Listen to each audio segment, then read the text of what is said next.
78 సంవత్సరాలు స్వాతంత్రం వచ్చి ఈ దేశ మూలవాసులైన ఎస్సీ ఎస్టీ ఓబీసీ మైనారిటీలము ఇప్పటికీ మన బాధను మనం అర్థం చేసుకోలేకపోతున్నాం.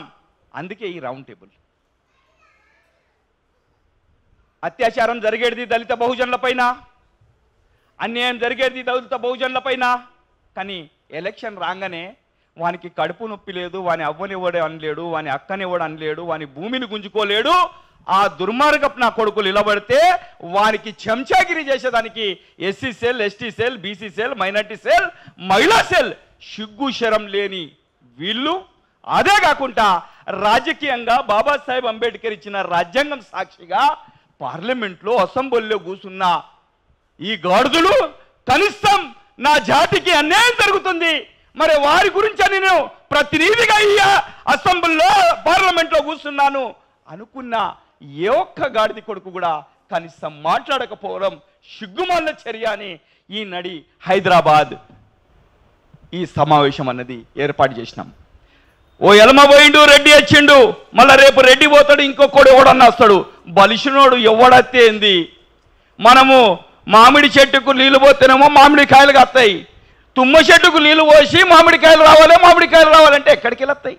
మన బాధను అర్థం చేసుకున్నటోడు మనకు మన నాయకుడు కావాలి, జస్టిస్ చంద్రకుమార్ లాంటి వాళ్ళు కావాలి, ప్రజాస్వామ్యం గురించి ఉద్యమించిన వారు కావాలి, అన్న ఇలాంటి వాళ్ళు కావాలి, అన్న శంకర్ అన్న ఇలాంటి వాళ్ళు కావాలి, అక్కలాంటి వాళ్ళు కావాలి.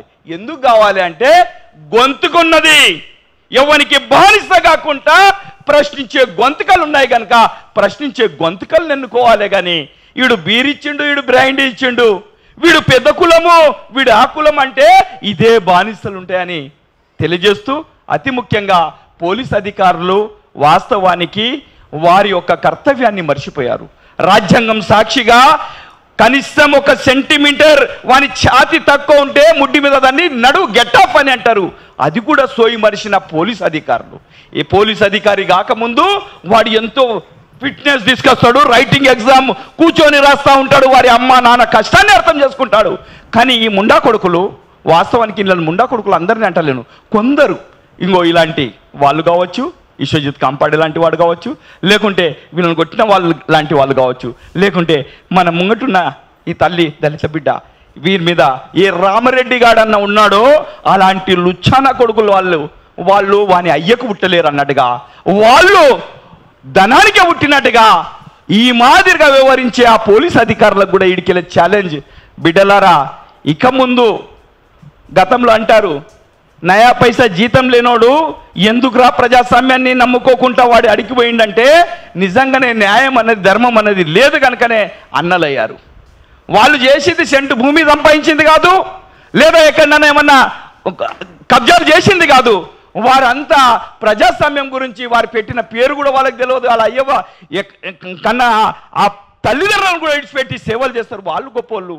వీళ్ళు లక్షలకు లక్షలు, వేలకు వేల జీతాలు తీసుకున్న వాళ్ళు వీళ్ళు అత్యాచారాలు ఎవరి మీద చేస్తారా అంటే ఏ పైసలైతే ఏ ట్యాక్స్ తోటి అయితే ప్రజల ట్యాక్స్ తోటి జీతాలు తీసుకుంటున్నారో వాళ్ళ మీదనే అత్యాచారాలు చేసే ఏ అధికారి అయినా కావచ్చు, వాడు ఆదివాసుల మీద జరుగుతున్న నేరాలు కావచ్చు, లేకుంటే ప్రజెంట్ ఇక్కడ కూడా జరుగుతున్న ఇలాంటి ఖాకీ వర్ది ఈ నాయకులు మన పోలీస్ అధికారులను, పోలీసే కాకుండా మిలిటరీ అధికారులను మొట్టమొదటిగా రిమూవ్ చేయాలి. రిమూవ్ చేసి వాళ్ళ మీద ఒకవేళ దళిత కేసులుంటే అట్రాసిటీ కేసుతో పాటు కఠినంగా శిక్షించాలి.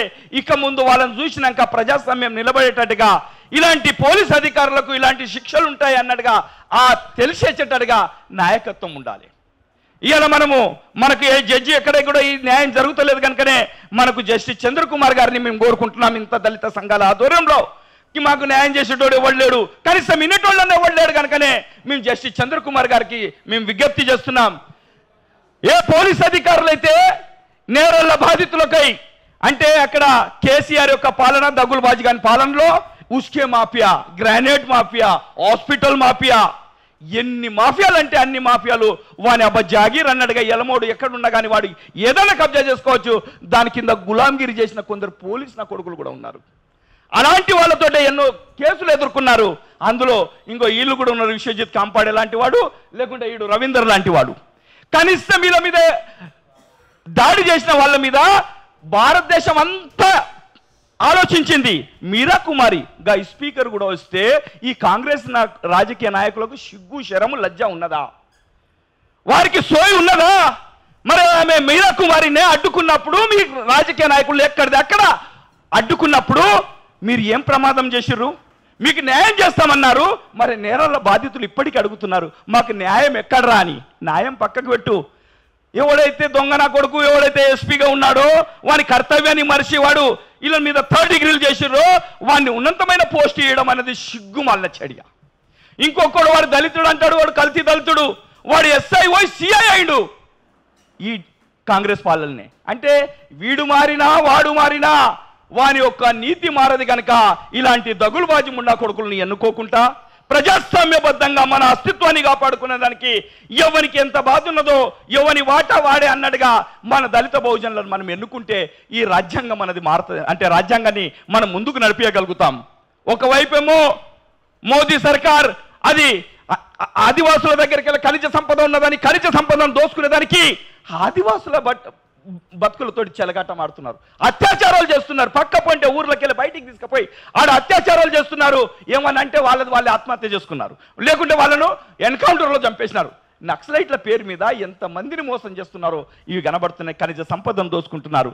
కనుక ఈ ఎస్సీ ఎస్టీల బతుకులతోటి పోరాటం ఏదైతే వీళ్ళ బతుకులతోటి చెలగాటం ఆడుతున్నారో అలాంటి వాళ్ళ మీద శిక్షించాలంటే వాళ్ళ మీద ఫైట్ చేయాలంటే ఖచ్చితంగా మనం ప్రజా సంఘాలుగా ఎవరిది వాడు సంఘాలు పెట్టుకున్న వాళ్ళు అంతా ఎందుకు పెట్టుకున్నారన్నది ఒకసారి ఆలోచన చేసుకోవాలి. బాబాసాహెబ్ అంబేద్కర్ యొక్క ఆలోచన విధానం మేరకు ఎవరైతే రాజ్యాంగాన్ని నడిపించడానికి ముందుకు వస్తారో వాళ్ళే నిజమైన అంబేద్కర్ వారసులు అవుతారు, సంఘ నాయకులు అవుతారు. లేకుంటే సంఘాలు చాలా మంది ఉన్నాయి, అవి అన్ని జోక్క బతికేదానికి వాని పూట గడుపుకునేదానికి ఈ ప్రజల గురించి సమస్యల మీద మాట్లాడినాడు వాడు పూటకుள்ள సంఘాల నాయకులు అవుతారని ఈ వేదిక నుంచి తెలియజేస్తూ, అతి ముఖ్యంగా ఏ రాజకీయ నాయకుడైతే ఎమ్మెల్యే ఎంపీగా ఉన్నాడో ఈవెన్ స్పీకర్గా ఐపీఎస్ ఐఏఎస్లు కూడా వారు దళితుల మీద జరిగినప్పుడు బీసీల మీద ఎస్టీల మీద జరిగినప్పుడు మాట్లాడినాడు వాని చదువు కూడా పనికిరాని చదువు అన్నట్టుగా తెలియజేస్తూ ఈ అవకాశం ఇచ్చిన మీ అందరికీ ఉద్యమాభివందనాలు. అతి ముఖ్యంగా జస్టిస్ చంద్రకుమార్ గారు వచ్చినందుకు వారికి ఉద్యమాభివందనాలు. వాస్తవానికి మా గోడిన దానికి మా పెద్దన్నగా మేమున్నానన్నట్టుగా ధైర్యం చెప్పినందుకు అన్నగారికి అందరి తరపున ఉద్యమాభివందనాలు. అదే మాదిరిగా పౌర హక్కుల సంఘం నుంచి ప్రొఫెసర్ గడ్డం లక్ష్మణ్ గారు వచ్చారు. వారు కూడా ఎన్నో పోరాటాలు చూశారు కనుక మేము ఉంటాము అన్నట్టుగా హామీ ఇచ్చారు. అదే మాదిరిగా అన్న బత్తుల రాంప్రసాద్ అన్న ఏదైతే ఆయేషా మీరా కేసును చూశామో ఒక నాయకుడు ఉన్నాడు కనుక వాడిని కాపాడుకునేదానికి ఆయన కొడుకుని కాపాడుకునేదానికి అల్లు ప్రయత్నం చేస్తే సుప్రీంకోర్టు దాకా ఢిల్లీ దాకా తీసుకుపోయి పోరాటం చేయించిన ఘనత అన్నది అన్నగారు. మా నేషనల్ అట్రాసిటీ ప్రివెన్సివ్ ఫోర్స్ రాష్ట్ర అధ్యక్షుల వారు, అదే మాదిరిగా హెచ్ఆర్ఎఫ్ నుంచి వచ్చారు, అదే కేవీపీఎస్ నుంచి అన్న స్కైలాబ్ బాబా అన్న. ఈయన ప్రతి ఉద్యమాలలో మేము ఎక్కడ చూసినామో అక్కడ ఉద్యమాలలో మాతోటి కలిసి ఉద్యమాలలో అన్నతోటి కూడా కలిసి ఉద్యమాలు చేసినాం. అంటే నిఖార్సమైన సైనికం. దళిత బహుజన ఫ్రంట్